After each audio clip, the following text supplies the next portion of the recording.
예, 안녕하세요. 자, 이번 특강 자료에 대해서 해설 영상 시작하겠습니다. 풀이집과 함께 영상을 시청하시면 되겠습니다. 자, 그럼 첫 번째 유형 배웠었던 인수분해 활용편부터 시작을 해보겠습니다.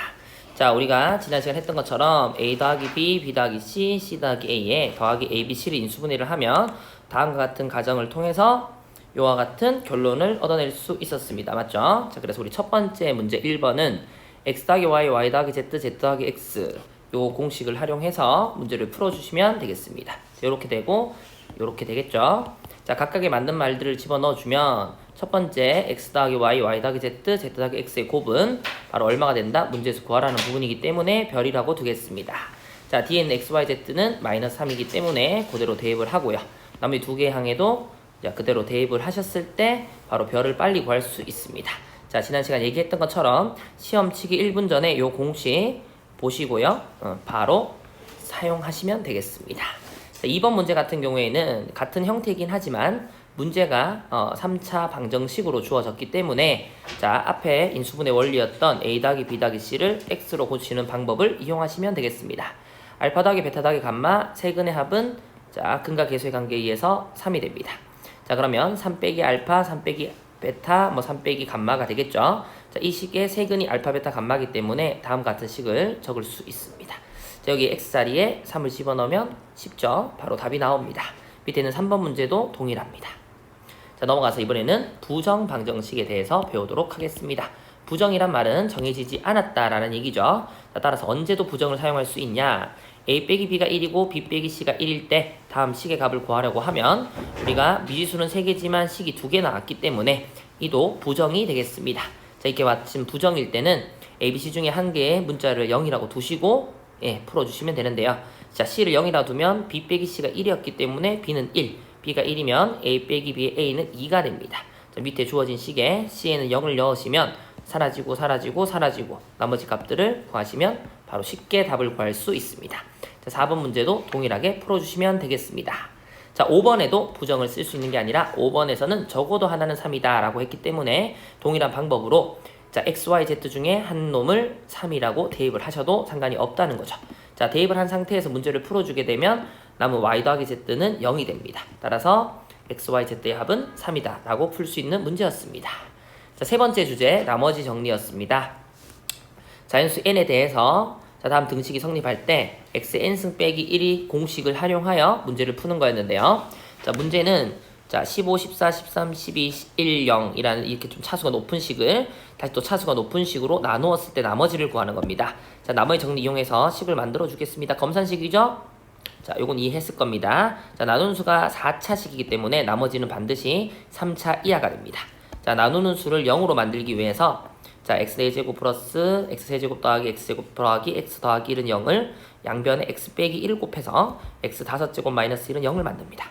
그럼 x5제곱은 1이 되겠죠? 자, 이때 x5제곱이 1이라는 걸 이용을 하셔서 자, 우리 좌변에 있었던 차수가 높은 15차식을 자, 3차식 이하로 만들어 주시면 되는데 x5제곱이 1이기 때문에 x15승은 1이 되고 14는 4, 자, 13은 3제곱, x12는 x제곱, x 그대로 1 그대로 되겠습니다. 자, 여기 있는 식을 자, 우리 계산할 때 뭐로 나눠준다? x 4제곱 더하기 x 3제곱 더하기 x제곱 플러스 x 더하기 1로 나누니까요. 결국 1이 나옵니다. 따라서 최종 나머지 1이라고 적어주시면 되는 문제였습니다. 자, 따라서 우리가 6번 문제만 다시 보면요. x제곱 더하기 x 더하기 1을 x6승 px6승으로 만들어라. 그럼 x자리에 일단 뭘 넣어야 돼요? 6을 집어넣으면 x12승 x6승 더하기 1이 돼요. 자, 이때 마찬가지로 나누는 수인 x제곱 플러스 x 더하기 1에 양변에 x 빼기 1을 곱해서 0이 되게 만들어주시면 x3제곱은 1이 됩니다. 자, 그럼 x3제곱 1인 거 이용해서요 2차 이하의 식을 만들면 되는데 만들고 나니 상수항 3이 나왔습니다. 그럼 나머지는 3이다 라고 적어줬던 문제였습니다. 자, 넘어가서 나머지 정리 두 번째는 xn승 꼴이 있을 때를 보도록 하겠습니다.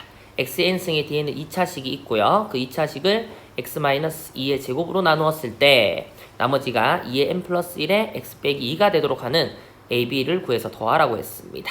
자, 식을 만들어주면 이렇게 되겠죠. 자, 우변에 x 빼기 2가 공통적으로 보여요. 그럼 좌변도 x 빼기 2를 인수로 가진다는 건데 x의 n승이 가질 수가 없기 때문에 x제곱 플러스 a 더하기 b가 가지셔야 됩니다. 자, 그거를 이용하면 x제곱 플러스 ax 플러스 b를 x 빼기 2를 인수로 준 상태에서 상수항 맞춰줄게요. x 빼기 2분의 b라고 맞추어 주었습니다. 자, 이 상태에서 x 빼기 다 나누시면 되겠죠. 자, 그러면 식 요렇게 변해요. 자, 그러면 여기에 x 2를 대입하시면 2의 n승의 2 빼기 2분의 b가 되고 여기는 2의 n 플러스 1이 만들어지는 걸 볼 수 있습니다. 자, 좌우변이 똑같아야 되기 때문에 반드시 b는 0이고 a는 마이너스 2였다는 걸 구할 수 있게 되겠죠. 그래서 따라서 답은 마이너스 2였다라고 구할 수 있는 겁니다. 자, 한 문제만 더 해볼게요. 자, 10번 문제입니다. 마찬가지 x n승에다가 2차식 되어 있고요. x 빼기 3의 제곱으로 나누었을 때 나머지가 이렇게 된다고 합니다. 자, 식 만들어 주시고요. 자, 우변에 x 빼기 3 공통인수죠. 자, 그럼 좌변에 x제곱 플러스 x 더하기 b도 x 빼기 3을 공통인수로 가집니다. 이번에 상수항을 맞추는 것보다는 그냥 k라는 미지수로 한번 표현을 해봤습니다. 자, 마찬가지로 x 빼기 3 양변에 다 나눠주시고요. 자, 이렇게 식 만들어지겠죠. 자, 양변에 3 대입하시면 이렇게 식 만들어지고 k는 2라고 나옵니다. 자, k 자리 이어서 전개하시면 다시 ab 값 구해낼 수 있었다. 이렇게 볼 수 있겠습니다. 자, 넘어가도록 하겠습니다. 복소수입니다. 자, 복소수에서도 이제 우리가 배웠던 거는 임의의 복소수 z에 대해서 항상 실수인 것을 찾아라 라고 하면, 자, 우리가 3의 켤레 복소수는 그대로 3이고요. i의 켤레 복소수는 마이너스 i. 다시 말해서 원래 실수였던 i는 켤레 복소수를 시켜도 그 수가 그대로 나온다는 걸 확인할 수 있습니다. 이 원리 그대로 이용을 하시면 기억에 있던 i의 바를 씌워줍니다. z의 제곱은 바 씌우면 z바 제곱이 되고요. z바의 바를 씌우면 z제곱이 되죠. 이제 좌우변 비교를 했는데 같지가 않아요. 그러면 기억은 항상 실수가 아니라는 거예요. 자, 니은은 켤레 복소수 시켜줬을 때 좌우변 전개해주시면 똑같은 식이 됩니다. 그래서 니은은 항상 실수다. 마찬가지로 티귿과 리을도 항상 같은 식이 만들어지는 거 확인할 수 있습니다. 자, 우리 이제 문제에서 항상 실수인 거 찾아라 할 때는 a 더하기 b, a-bi 뭐 이런 거 넣지 마시고 그 식 자체의 켤레 복소수를 구하셔서 같다 다르다 확인하시면 쉽게 끝날 수 있습니다. 자, 응용 문제입니다. 실수가 아닌 복소수 z에 대해서 z 더하기 z분의 1이 실수라고 했기 때문에 자, z 더하기 z분의 1가 얘한테 켤레 복소수 만든 z바 더하기 z바분의 1은 같은 식이 됩니다. 이항하셔서 인수분해 하시고 약분하시면 1은 z바분의 1이 되기 때문에 z바는 1이라는 답을 쉽게 구할 수 있습니다. 자, 마찬가지 z에 a 플러스 bi, z바에 a-bi 대입할 필요가 없다라는 거죠. 밑에 문제는 뭐라고 했냐면 z 빼기 z분의 3이 순허수라고 했기 때문에 자, 이 식에다가 이게 순허수기 때문에 아까 예를 들었던 i의 켤레 복소수였던 거 똑같죠. i바는 마이너스 i와 같습니다. 따라서 z 빼기 z분의 3에다가 켤레 복소수 씌운 z바 빼기 z바분의 3에다가 마이너스 처리하시면 같은 식 되고요. 동일하게 연산하시면 답을 쉽게 구할 수 있겠습니다. 자, 2차 방정식과 2차 함수 쪽으로 한번 넘어가 보겠습니다. 자, 14번 문제 많이 나오는데 어려워요. 계산이 복잡한데 어떻게 하면 빨리 풀 수 있냐 보겠습니다. 어떤 2차식의 x제곱 빼기 ax 더하기 a는 0이 허근 z를 가질 때 그 z를 3번 곱하면 실수가 된다고 했어요. 자, 이때 이 문제를 어떻게 하면 빨리 풀 수 있냐면 이 규칙이 있는 거겠죠. 허근을 가진 z가 3번 곱하면 실수가 된다는 어떤 문제의 형태의 규칙을 찾아주는 거예요. 예를 들어 볼게요. x 세제곱이 마이너스 1이다. 자, 그러면 얘를 인수분해했을 때 요 뒤에 있는 x제곱 빼기 x 더하기 1에서 허근 z를 가집니다. 근데 그 z가 이 x의 해였기 때문에 3번 곱하면 마이너스 1이라는 실수가 된다는 거죠. 자, 그리고 마찬가지로 한 번 더 예를 들면 x 세제곱이 마이너스 8이다. 3번 곱했을 때 실수인 마이너스 8이 나왔는데 인수분해 결과 요 식에서는 허근을 가지게 됩니다. 맞죠? 자, 그때도 규칙 보도록 하겠습니다. 자, 위아래에 있는 허근을 가진 2차식의 규칙이 1차항의 개수의 제곱이 상수항이 됩니다. 다시 1차항의 제곱이 상수항이 된다는 규칙을 찾을 수 있습니다. 따라서 우리는 주어진 식 x제곱 빼기 마이너스 ax 더하기 a는 0에서 이 아이가 허근 z를 가지고 z 3번 곱했을 때 실수가 되려면 마찬가지로 1차항의 개수인 마이너스 a의 제곱인 a제곱은 상수항 a가 돼야 된다로 말할 수 있습니다. 따라서 a제곱 빼기 a는 0이 되고요. 인수분해 하시면 a가 0 또는 1인데요. a가 1이어야지만 허근이 가지게 되겠습니다. 그래서 a가 1이다 바로 풀 수 있었습니다. 밑에 15번 문제 동일 문제고요. 자, 넘어가서 16번 문제입니다.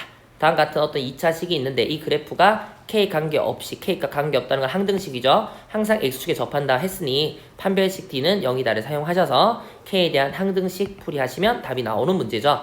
네, 마찬가지예요. 17번 문제도 우리 수업 때 얘기했지만 어떤 2차식과 1차식이 있어요.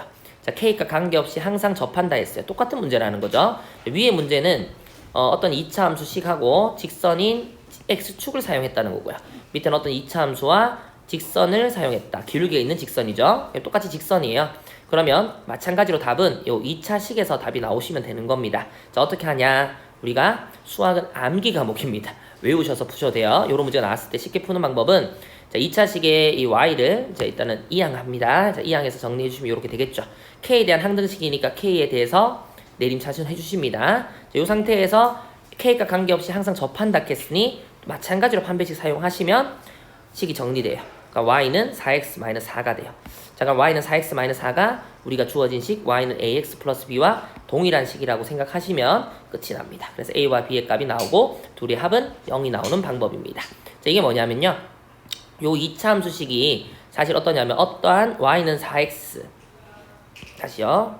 잠시만요. y는 4x-4 이 i하고 무조건 저 k가 관계없이 다 접하고 있다는 그런 건 이제 수학의 원리예요, 사실. 그래서 그와 같은 직선이 4x-4고 그런 ax 플러스 b가 접한다 하니까 동일한 1차 식이다라고 생각하시면 된다는 겁니다. 자, 넘어가겠습니다. 자, 18번 문제는 자, x축과 만나는 자, 그래프 잠깐 그려볼게요. 어떤 2차 함수가 있고 x축과 만나는 두 점을 a, b라고 하면요. 그 a, b의 거리를 구하라고 했어요. 이 거리는 실제로 이 2차 함수가 0 되는 지점, 다시 말해서 2x제곱 빼기 4x 더 마이너스 10은 0이 되는 두 개의 근 포인트가 되죠. 그러면 이 거리라는 걸 다르게 얘기하면 두근의 뭐가 돼요? 차가 되겠죠. 그럼 두근의 차 공식이 절대값 a분의 루트 d를 활용하는 문제가 되겠다라는 겁니다. 자, 따라서 그와 같은 공식으로 두 문제 다 쉽게 풀 수가 있겠습니다. 자, 우리 20번 문제는 대륜구 기출이었는데요. 우리 풀이 보면서 한번 풀어보시면 될 것 같습니다. 자, 영상 여기까지 찍겠습니다.